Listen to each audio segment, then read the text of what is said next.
Jen, want to kick us off today on our topic today? We're chit-chatting about meditation a little bit. And this was inspired because Jen and I were in an online meditation that neither of us knew that the other one would be in.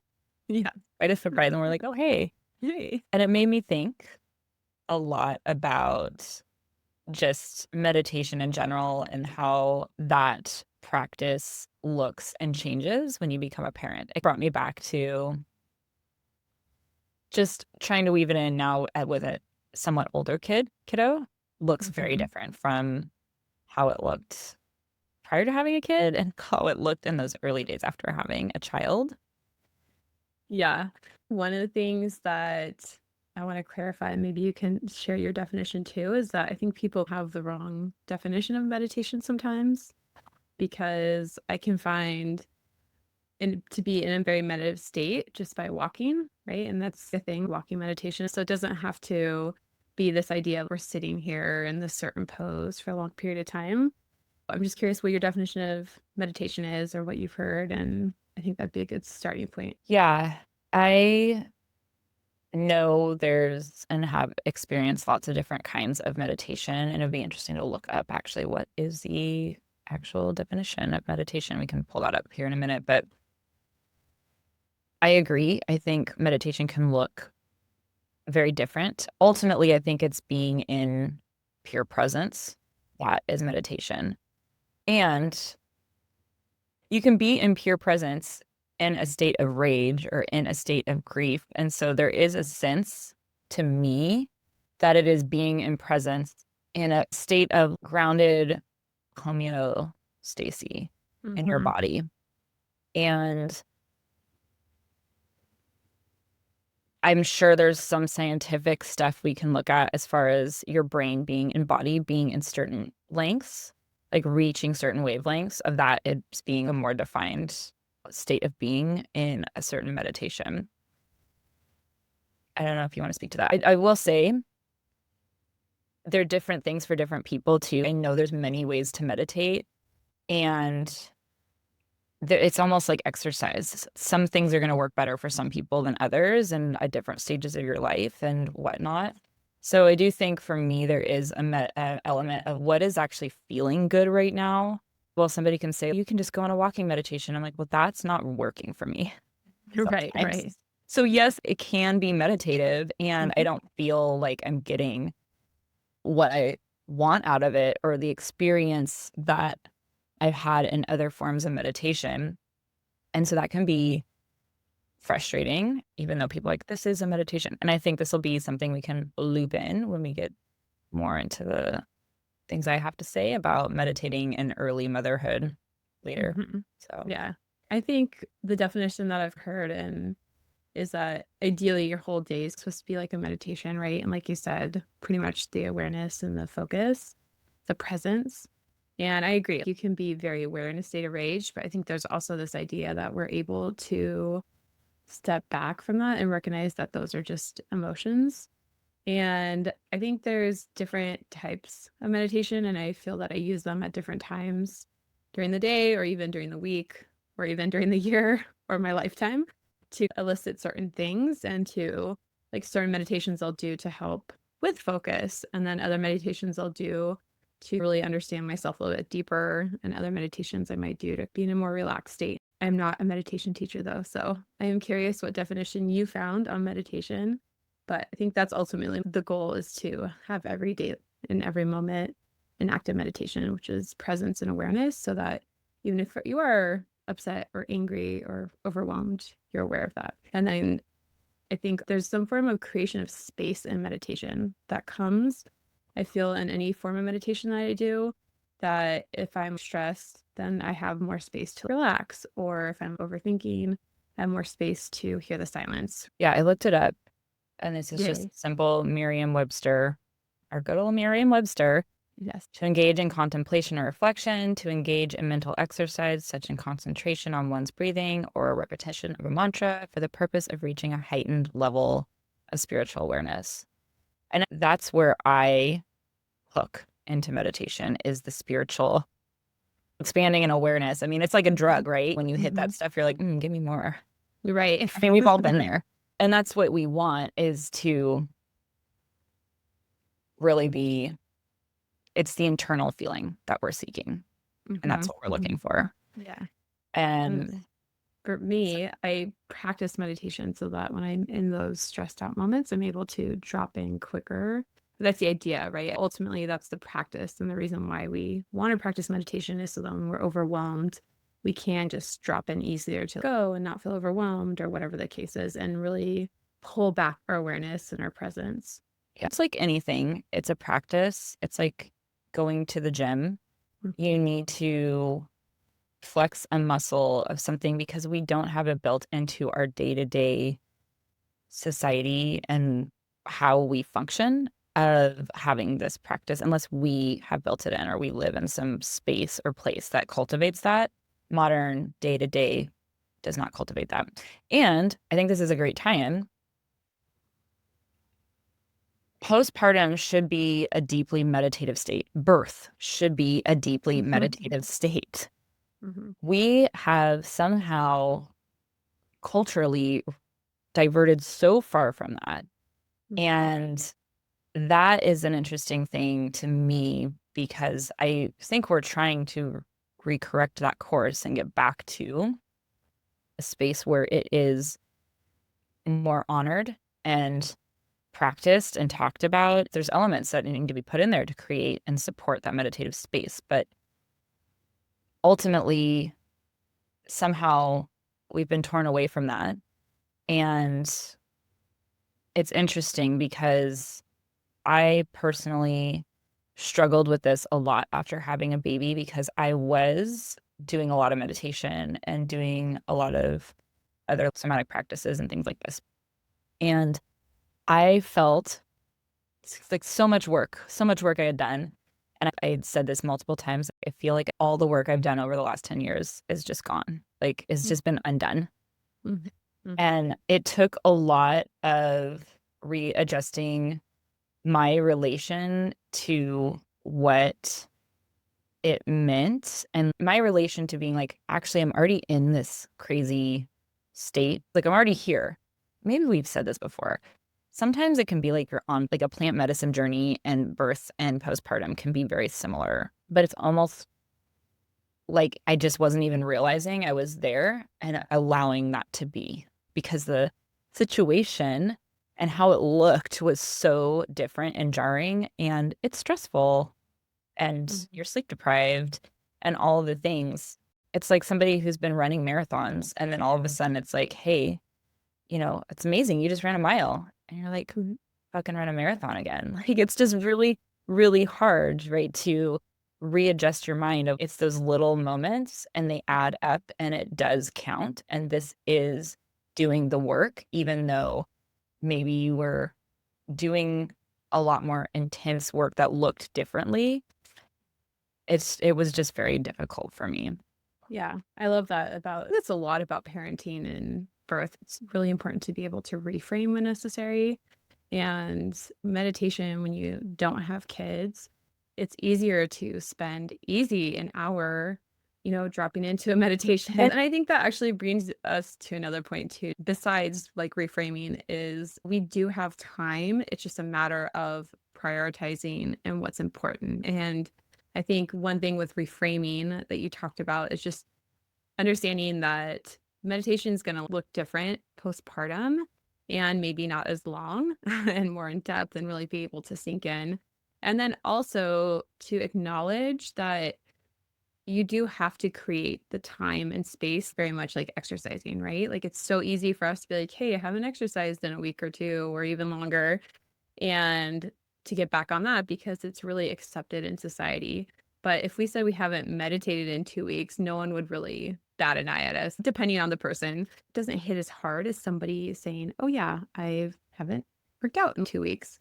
But the point is that it's important to try to schedule time, and if you can't, to slip in those little moments, like when you're standing in line at the store or just being really, really present. One of the big moments from postpartum, and I can give an example in birth too, is just watching when the mom or the family or another parent really sinks in with the baby and you can tell there's just total presence with each other. And I think it's just a beautiful moment. And I see it during birth too, where the birthing person just really sinks into what they're experiencing and everything fades out. We're still here and present with them. They're really in the moment. And there's this sense of peace about them. Those are my favorite moments to see because it really is that presence and awareness. And we've all seen those photos too. It is really, they're in that moment fully and totally present. And that is meditation, really, in a way. One of the biggest shifts too is a meditation practice before children is really going to look like you. It's your practice. It's you. Mhm. And in those early years after you've given birth, it's not you. Like you have to include this other being into your practice Mm. because often that baby is on you all the time, especially if you're a breastfeeding mother. And I had to readjust. I would spend hours breastfeeding, hours pumping, like all these things.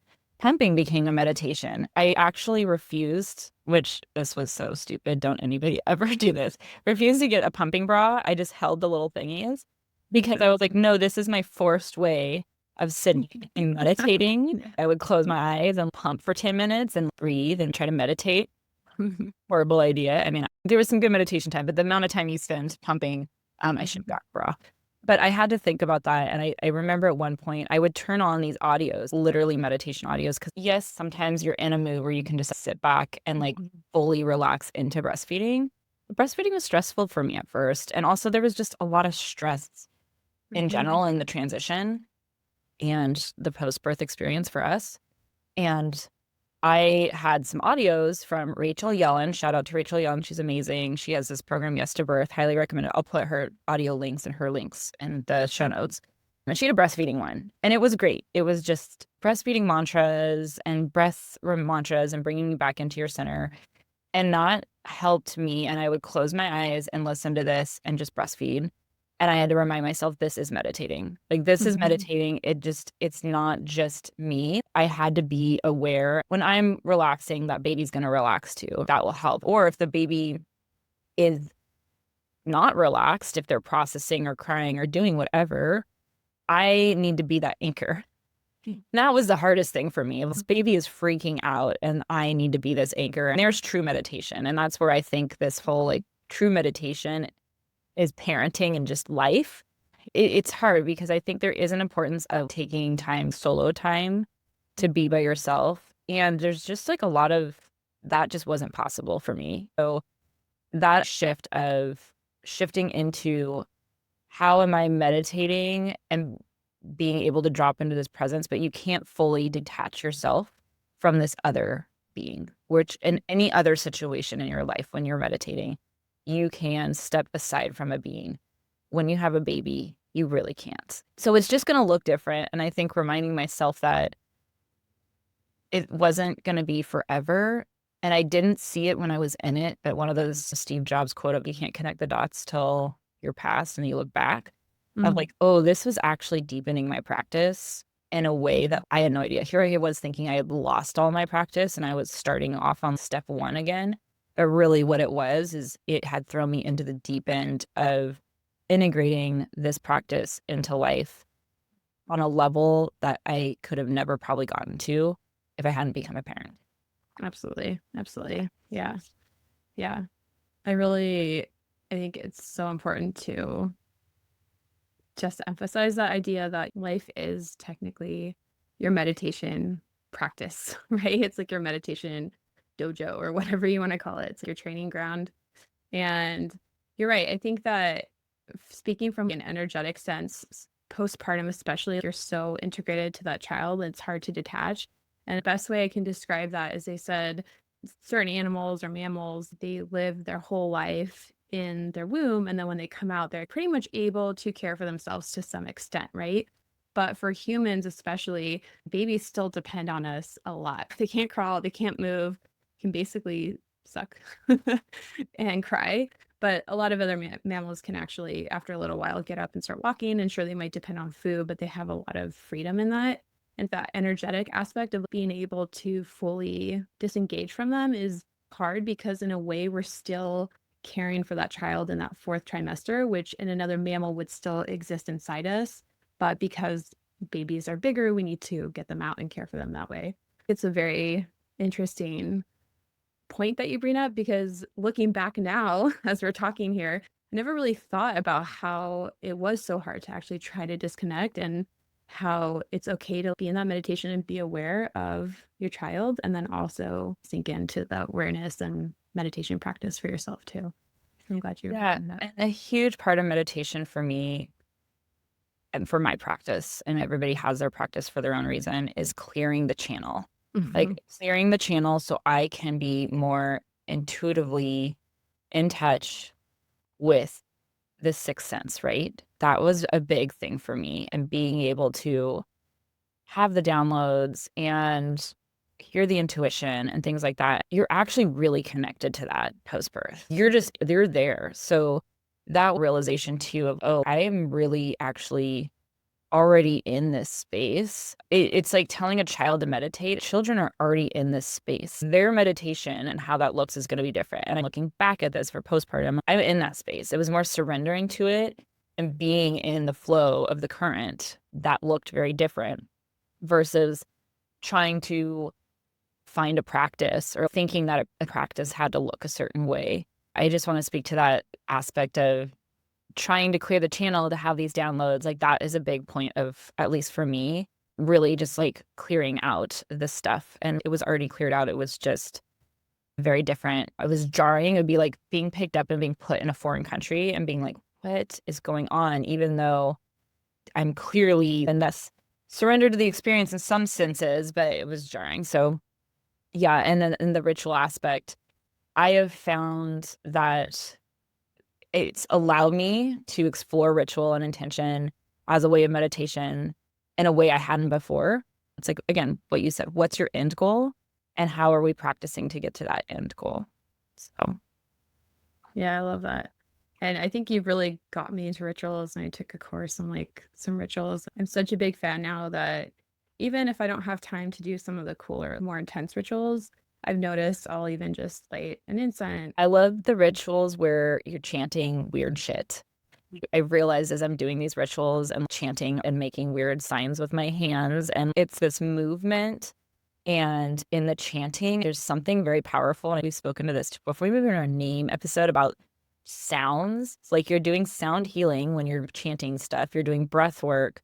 There's all the science behind it. But then I also believe that when you make certain symbols with your hand and you say certain sounds, that it actually energetically is changing the field around you. And placebo maybe, but I love it. Yeah. Yeah, I like it too. Just even the simple rituals of lighting a candle, I find really powerful and relaxing and really help me to sink back in.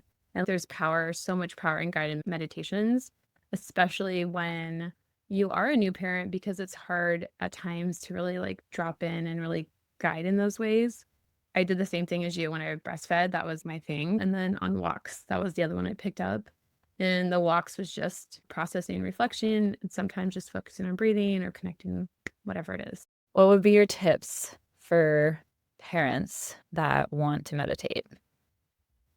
Remembering that meditation can really be anything, and that can be even just paying attention to your breath. Like right now, we can just take a deep breath.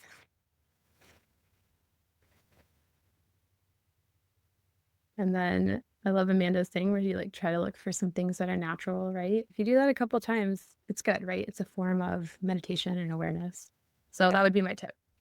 Yeah, a couple of the breath things that I think are really helpful, pregnancy or postpartum, is the box breath. That's when, Mhm. if you're pregnant, don't do the holds, from what I know, unless I'm incorrect there, but you can experiment with it. But it's the 4 count breath in, hold 4 at the top, and then I do 6 count out, and then hold 4 at the bottom. So I like to do it a little bit more, but technically it's 4, 4, 4 all the way Mhm. around.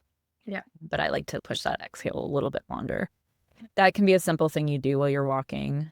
I also like that find 5 things that are natural, or you can do the 5 senses, the five Mhm. felt senses. So what's something I smell? What's something I see? What's something I hear? Something I feel? There's a lot of different little tools. But my tip would be number one, reflecting on why do I want to meditate? Okay. And because everyone probably has a different reason, but I think that helps you set your intention.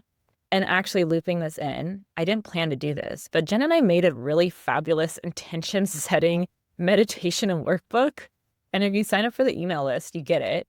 I'll put the link for it in the show notes as well. But you can go just to our website, just this.site. And if you sign up for the email list, it will come. I think it's like email number 3. You get some other goodies before that. It's really fabulous. I kind of forgot we had that. And Yeah, I'm glad you remembered. yeah, it's an amazing way to come back to meditation and weaving it into what am I actually wanting to achieve here, and then how can I drop into that? And that's where you're saying there's many different ways, but I think it's great to start with why do I want to do this? Because it helps set the intention. And then that might open up the possibilities or the ideas for ways to drop into your intention a little bit deeper. I love Yeah. that. Just on the note that intentions can change too. So Mhm. it's okay to come back, or if you're not feeling that's Yeah, right, then they will change change it. Yeah. because we are living in an ever-changing Yeah. life, and And that's growing. yeah, it's the nature of life. Your desires will change. You'll reach your goals and you'll have new goals and all the things. It's Never only enough. good. And I think that's actually a good way to sum up too, that there is actually no end point. There's no way to actually, yay, I did it. Now I'm all done and I can go on my merry way. It's the cycle. Good way to bring it in. Yeah. If you're having a hard time doing it, do it like what Amanda did, which is, hey, there's this meditation being offered and we haven't meditated in a while and I'm going to do it. It's an hour on Zoom, which is great. And you can hop in, and if you have that available to you, highly recommend. Yeah, we all like the in-person thing is incredible. And the pros behind doing online things when you're a parent sometimes can just be really, really great. I like doing solo practice, but there is something really sweet to doing a practice together and be that like a quick 5-minute drop-in meditation with a mom's group that you're in or some other group that you're invited to or you sign up for, be it online or in person. There is an energetic difference when you're in group versus solo, for sure. I feel that. Definitely. Definitely. So experiment with both and see what's feeling good. A little bit of both is actually kind of nice to balance things. Yeah. Yeah. Yeah. And either way, you're doing a good job. You're doing great. If you have any meditation tips or thoughts or feedback, as always, leave us a voicemail. We love our voicemails. And if you have a topic idea that stems from this, let us know. And we'll be back with another episode soon.